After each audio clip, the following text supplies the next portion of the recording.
আসসালামু আলাইকুম, স্বাগতম জানাচ্ছি বিবিসি নিউজ আন্তর্জাতিক সংবাদে। শুরুতেই সংবাদ শিরোনাম, এরপর বিস্তারিত। ফ্রান্স ও ন্যাটো প্রধানের বার্তার স্ক্রিনশট ফাঁস করলেন ট্রাম্প। কুয়েতে প্রতি ৭৫ মিনিটে একটি তালাক। বহুল আলোচিত বোর্ড অফ পিস কি? গ্রিনল্যান্ড ইস্যুতে অবস্থান জানাল রাশিয়া। দর্শক, এতক্ষণ শুনছিলেন সংবাদ শিরোনাম। এখন বিস্তারিত। আপনি যদি ইসরায়েলের ধ্বংস চান এবং মুসলিমদের পাশে থাকেন, তাহলে ভিডিওতে লাইক করে চ্যানেলটি অবশ্যই সাবস্ক্রাইব করে দিবেন এবং আপনার মূল্যবান মতামত অবশ্যই কমেন্টে লিখে জানিয়ে দিবেন। এখন বিস্তারিত। ফ্রান্স ও ন্যাটো প্রধানের বার্তার স্ক্রিনশট ফাঁস করলেন ট্রাম্প। ফ্রান্সের প্রেসিডেন্ট ইম্যানুয়েল ম্যাক্রো ও ন্যাটো মহাসচিব মার্ক রুটের পাঠানো বার্তার দুটি স্ক্রিনশট সামাজিক মাধ্যম ট্রুথে পোস্ট করেছেন মার্কিন প্রেসিডেন্ট ডোনাল্ড ট্রাম্প, যেখানে ম্যাক্রো ও রুটকে সিরিয়া ইরানে নেওয়া পদক্ষেপে ট্রাম্পকে সমর্থন দিতে দেখা যায়। এছাড়া গ্রিনল্যান্ড দখলে ট্রাম্পকে সহযোগিতার ব্যাপারেও কথা বলেন ন্যাটো মহাসচিব মার্ক রুট। প্রথম ফাঁস করা বার্তায় দেখা যায় ফ্রান্সের প্রেসিডেন্ট এমানুয়েল ম্যাক্রো ট্রাম্পকে বন্ধু বলে লিখেছেন, সিরিয়ার ব্যাপারে আমরা সম্পূর্ণ একমত, ইরানের ব্যাপারে আমরা দুর্দান্ত কিছু করতে পারি, গ্রিনল্যান্ডে আপনি কি করছেন তা আমি বুঝতে পারছি না, আসুন আমরা দুর্দান্ত কিছু তৈরি করার চেষ্টা করি। দ্বিতীয় বার্তায় তিনি লেখেন, আমি বৃহস্পতিবার বিকেলে প্যারিসে দাভোসের পর একটি G7 বৈঠকের আয়োজন করতে পারি, প্রান্তে থাকা ইউক্রেনীয়, ড্যানিশ, সিরিয়ান এবং রাশিয়ানদের আমন্ত্রণ জানাতে পারি। মার্কিন যুক্তরাষ্ট্রে ফিরে যাওয়ার আগে বৃহস্পতিবার প্যারিসে একসাথে ডিনার করুন। কুয়েতে প্রতি ৭৫ মিনিটে একটি তালাক। মধ্যপ্রাচ্যের দেশ কুয়েতে প্রতি ৩৪ মিনিটে একটি বিয়ে হচ্ছে, ঘণ্টায় প্রায় ২টি। খুশির খবরের পাশাপাশি খারাপ খবরও শোনেন কুয়েতিরা। প্রতি ৭৫ মিনিটে একটি করে তালাকও হয় দেশটিতে। খবর গালফ নিউজের। কুয়েতের বিচার মন্ত্রণালয়ের পরিসংখ্যান অনুযায়ী গত বছরের নভেম্বরে দেশটিতে গড়ে প্রতি ৩৪ মিনিটে একটি করে বিয়ে হয়েছে এবং প্রতি ৭৫ মিনিটে একটি করে তালাক নিবন্ধিত হয়েছে। মন্ত্রণালয়ের পরিসংখ্যান ও গবেষণা বিভাগের প্রকাশিত এই তথ্য শরিয়া নোটারাইজেশন বিভাগের মাসিক কার্যক্রম প্রতিবেদনের ওপর ভিত্তি করে তৈরি।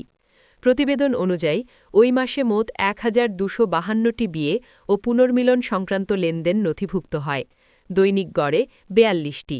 এর মধ্যে ১,১৪৩টি ছিল বিয়ে নিবন্ধন, অর্থাৎ প্রতিদিন গড়ে ৩৮টি বিয়ে। বিপরীতে নভেম্বরে মোট ৫৯৫টি তালাক নিবন্ধিত হয়েছে, দৈনিক গড়ে প্রায় ২০টি। এর মধ্যে ৯৮.৭% তালাক ঘটেছে কুয়েতি দম্পতিদের মধ্যে। এছাড়া দেশটিতে ১০৯টি বিয়ে প্রমাণ চুক্তি সম্পাদিত হয়েছে, যা দিনে গড়ে প্রায় ৪টি। এসব চুক্তির অধিকাংশই কুয়েতি স্বামী ও অকুয়েতি স্ত্রীর মধ্যে হলেও কুয়েতি দম্পতিদের মধ্যে কোনো প্রমাণীকরণ চুক্তি নথিভুক্ত হয়নি। কুয়েতের বিচার মন্ত্রণালয় বলছে, এই পরিসংখ্যান কুয়েত জুড়ে শরিয়া নোটারাইজেশন সেবার প্রতি মানুষের স্থায়ী ও উচ্চ চাহিদা স্পষ্টভাবে তুলে ধরেছে। বহুল আলোচিত বোর্ড অফ পিস কি? ফিলিস্তিনের গাজায় প্রস্তাবিত শান্তি পরিষদ তথা বোর্ড অফ পিসে যোগ দিতে বিশ্বের ৬০টি দেশের প্রেসিডেন্ট অথবা প্রধানমন্ত্রীকে আমন্ত্রণ জানিয়েছেন ডোনাল্ড ট্রাম্প। মার্কিন প্রেসিডেন্টের চাওয়া এই সংস্থার মাধ্যমে প্রথমে গাজায়, এরপর বিশ্বের বাকি সংঘাতপূর্ণ অঞ্চলে শান্তি প্রতিষ্ঠা করা। বিশ্লেষকদের মতে ট্রাম্প এই সংস্থা নিয়ে বিলাসী চিন্তাভাবনা করছে।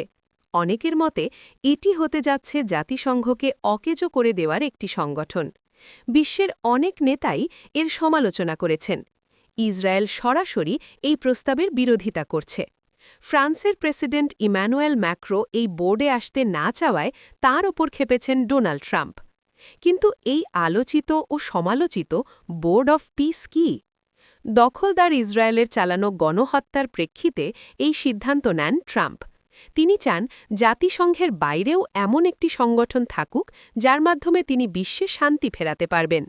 ২০২৫ সালের অক্টোবর মাসে ইসরায়েল ও হামাসের মধ্যে স্বাক্ষরিত যুদ্ধবিরতির দ্বিতীয় ধাপের অংশ হিসেবে ট্রাম্প বোর্ড অফ পিস ঘোষণা করেন। এই সংস্থাটি ২০২৫ সালের নভেম্বর মাসে জাতিসংঘ নিরাপত্তা পরিষদের অনুমোদন পায়। এর প্রাথমিক কাজ মূলত ইসরায়েল-হামাস যুদ্ধবিরতি তদারকির। ইউরোপের সংবাদ মাধ্যমগুলো বলছে বোর্ডটির আজীবন চেয়ারম্যান হবেন ট্রাম্প। শুরুতে এটি গাজা সংঘাত নিয়ে কাজ করবে, পরে অন্যান্য সংঘাতেও কাজ করবে। সদস্য দেশগুলোর মেয়াদ হবে ৩ বছর। তবে বোর্ডের তহবিলে $1 বিলিয়ন দিলে স্থায়ী সদস্যপদ পাবে যে কোনো দেশ। গ্রিনল্যান্ড ইস্যুতে অবস্থান জানাল রাশিয়া। গ্রিনল্যান্ড কিনতে অথবা দখল করে নিতে চান মার্কিন প্রেসিডেন্ট ডোনাল্ড ট্রাম্প। দুটি যুক্তি দেখিয়েছেন তিনি। চীন ও রাশিয়ার প্রভাব এই দ্বীপে বাড়ছে এবং এতে আমেরিকার নিরাপত্তা ঝুঁকিতে পড়ছে। আর এই যুক্তিতেই ট্রাম্প ইউরোপ ও ন্যাটোর বিরুদ্ধেও ম্যাছেন। তবে রাশিয়া ট্রাম্পের দাবি প্রত্যাখ্যান করেছেন। দেশটির পররাষ্ট্রমন্ত্রী সের্গেই লাভরভ জানিয়েছেন, রাশিয়ার গ্রিনল্যান্ড দখলের কোনো পরিকল্পনা নেই।